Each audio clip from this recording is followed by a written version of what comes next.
Pakistan maternal mortality के हिसाब से, माओं की शरह अमवात के हिसाब से अभी तक बहुत ऊपर है। ये सबको पता होना चाहिए कि कुछ चीज़ें नॉर्मल हैं, जैसे उल्टी आना, जैसे नींद ज़्यादा आना। अगर प्रेगनेंसी में डायबिटीज़ है तो सेफ़र ड्रग्स अवेलेबल हैं।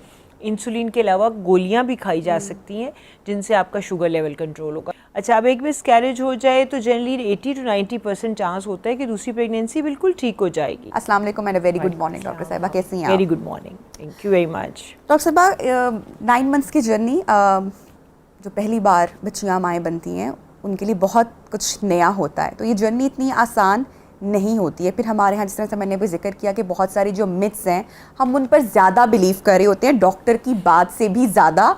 हम जो पुरानी हमारी माओं ने बातें कही होती हैं, जो उनके एक्सपीरियंसेस होते हैं, वो आज के दौर में भी लड़कियाँ उस तरीके से कर रही होती हैं।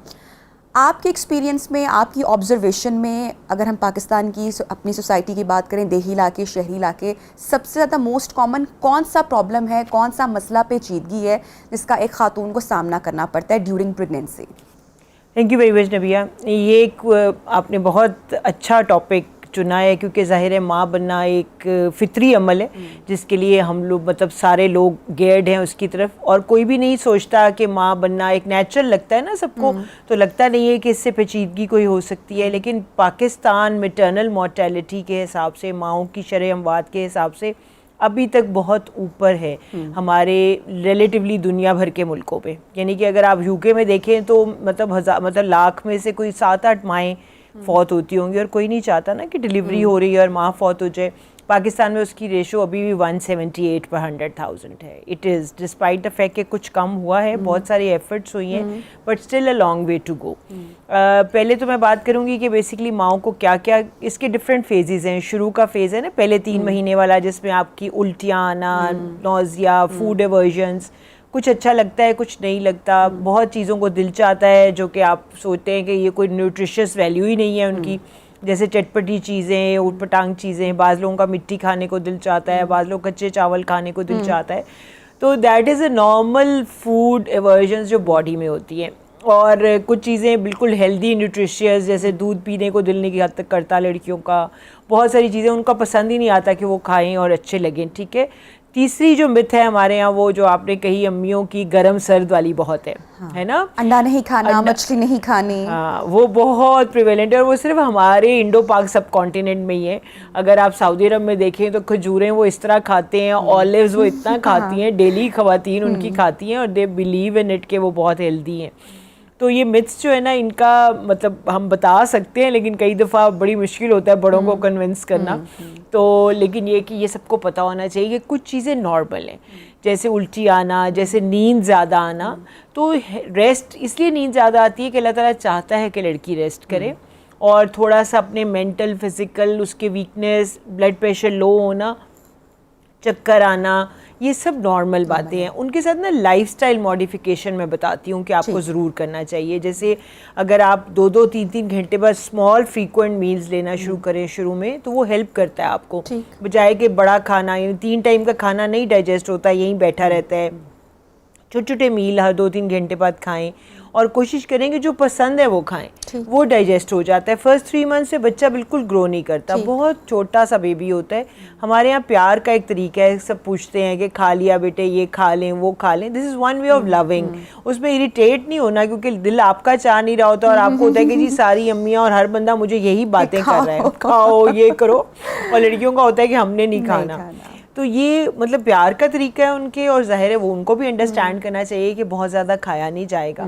तो और आजकल दूसरा मज़े की बात ये कि बाहर का सारा खाना खाया जाता है, जंक फूड लड़कियां डाइजेस्ट भी कर लेती हैं, घर के खाने नहीं खा सकती। तो दैट्स परफेक्टली नॉर्मल अगर आप बाहर का खाना डाइजेस्ट कर रहे हैं, हेल्दी हाइजेनिक फूड। क्योंकि अगर खुदा न खास्ता आप गलत चीज़ें खाएंगे और डायरिया, नौजिया, वो मतलब एग्जबेट हो जाए, तो बहुत सारी सेफ ड्रग्स नहीं हैं जो प्रेगनेंसी में दी जा सकती हैं। अच्छा, तो इन चीज़ों का ख्याल रखें। जैसे डॉक्टर साहब आपने जिक्र किया कि ये एक फितरी अमल है, ये एक नेचुरल प्रोसेस है जिससे हर औरत अपनी ज़िंदगी में गुजरती है, लेकिन हम इसको बीमारी भी समझ लेते हैं। और अक्सर बच्चियाँ, ये जैसा कि आपने कहा कि नींद का ज़्यादा आना, नौजिया होना, सर दर्द का हो जाना, या जिस्म में थकावट का महसूस होना, ये नॉर्मल है। अब ऐसे में डॉक्टर अगर कोई पेन किलर्स रिकमेंड ना भी करे तो बच्चियां खुद से भी ले रही होती हैं, तो इस हवाले से, क्योंकि बहुत कॉमन है, मैंने भी देखा है, आप इस हवाले से क्या कहती हैं कि जब तक डॉक्टर्स भी भारी भरकम दवाइयाँ लिख कर ना दे, शायद पेशेंट को भी तसल्ली नहीं आती और वह कहते हैं कि भाई डॉक्टर ने तो कुछ सजेस्ट ही नहीं किया, कुछ बताया ही नहीं। ये मिथ कितनी गलत है? अच्छा, उसमें ऐसे है कि पहले 3 महीने में कुछ दवाइयाँ सेफ़ हैं और कुछ दवाइयाँ सेफ़ बिल्कुल नहीं है। मतलब ये पता होना बहुत ज़रूरी है। जैसे पैनाडोल बिल्कुल सेफ़ है, उसमें कोई बिल्कुल भी इशू नहीं है, पैनाडोल आप खा सकते हैं और उसके साथ सर दर्द, और कुछ लोगों को जैसे माइग्रेन होती है शुरू में, उनको सर दर्द ज़्यादा होता है और कुछ लोगों को थ्रू आउट 9 मंथ्स भी सर दर्द रहता है। अच्छा। तो पैनाडोल बिल्कुल खा सकते हैं, उसमें कोई इशू नहीं है। ठीक है। इसी तरह कुछ एंटीबायोटिक सेफ़ हैं, वो अपने, जब आप डॉक्टर के पास जाएंगे बिल्कुल बिला वजह कोई दवाइयाँ नहीं खानी, आपको अपने डॉक्टर से पूछ के सेफ मेडिकेशंस खा सकते हैं। जैसे अब खुदा ना से आपको डेंगू हो जाए, कोई कोविड हुआ है लोगों को, और आप देखिए कितने सारे चेस्ट इन्फेक्शंस हो जाते हैं, तो बीमारी बुरी है, ठीक है। कुछ इसी तरह से हाई रिस्क कंडीशन, जैसे कुछ लोग डायबिटिक होते हैं या फैमिली में बहुत ज़्यादा डायबिटीज़ है आपके, या आप देखिए आजकल पाकिस्तान तो नंबर 1 आ गया है तकरीबन डायबिटीज़ में, तो अगर प्रेगनेंसी में डायबिटीज़ है तो सेफ़र ड्रग्स अवेलेबल हैं। इंसुलिन के अलावा गोलियां भी खाई जा सकती हैं जिनसे आपका शुगर लेवल कंट्रोल होगा। तो डॉक्टर से पूछ के you should follow the guidelines और उसके हिसाब से आपको चलना चाहिए। अच्छा डॉक्टर तैयबा, वो बच्चियाँ जिनकी मिसकैरेज की हिस्ट्री रही होती है, वो बहुत कंसर्न होती हैं, और हमारे यहाँ कुछ सोसाइटी का भी, फैमिली का भी प्रेशर इतना ज़्यादा होता है कि सारा ब्लेम हम at the end unfortunately mothers पे कर देते हैं कि इसने ख्याल नहीं रखा या इसने गलती की। क्या आप कहेंगी कितना गैप होना चाहिए जिन बच्चों के मिसकैरेज की हिस्ट्री रही होती है? यूजुअली हमने यही सुना है कि बॉडी को प्रॉपर हील होने की या थोड़ा सा गैप देने की ज़रूरत होती है।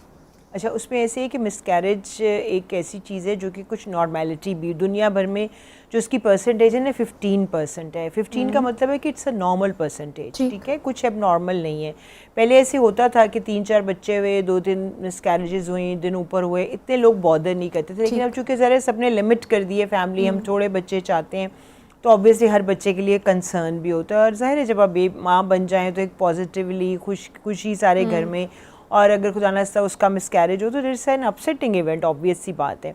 लेकिन इम्पॉर्टेंट ये रियलाइज़ करना कि पहली या दूसरी miscarriage generally 80% of the times कोई एबनॉर्मेलिटी से होती है। बच्चे के अंदर कोई एबनॉर्मेलिटी होती है जिसको अल्लाह ताला ही डिवीज़न रोक देते हैं, और उसके लिए सेफ़ तरीके भी हैं कि आप दवाई से भी उसको अवॉइड कर सकते हैं, आप मतलब DNC भी करा सकते हैं, ये आपकी चॉइस है, उसमें डॉक्टर से डिस्कशन में डिसीजन कर सकते हैं।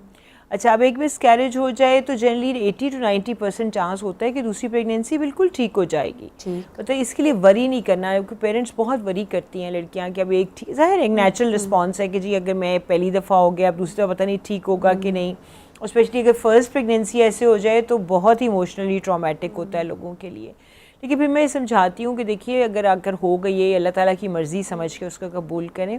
असल में हर चीज़ की साइंटिफिक रीजंस नहीं हैं। आजकल जो बच्चियाँ हैं ना, या यंग कपल्स हैं, मैं उनको बल्कि आपके प्रोग्राम से वो भी कहना चाहती हूँ कि everything can not be explained in science. आप कहो कि जी ऐसे क्यों हुआ, अभी तक हम इतनी इजादात के बावजूद अल्लाह की किसी छोटी सी बारीकी को भी नहीं पहुँच सके हैं। माँ के पेट में बच्चा एक सेल से दूसरा डिवीजन, मल्टीप्लिकेशन, पूरा इंसान बन जाता है ना। इससे बड़ी क्या अल्लाह ताला की आप देखिए वो कुदरत को आप साबित कर सकते हैं। कोई चीज़ ये बाहर बना के दिखाए you, it's very difficult to make it. तो उसमें ये है कि जीन्स आपकी हज़ारों थाउजेंड्स ऑफ जीन्स हैं, उसके अंदर क्या एक्सप्रेस हो रहा है, तो मल्टीप्लिकेशन रुक जाए और उसके साथ मिसकैरेज हो जाए।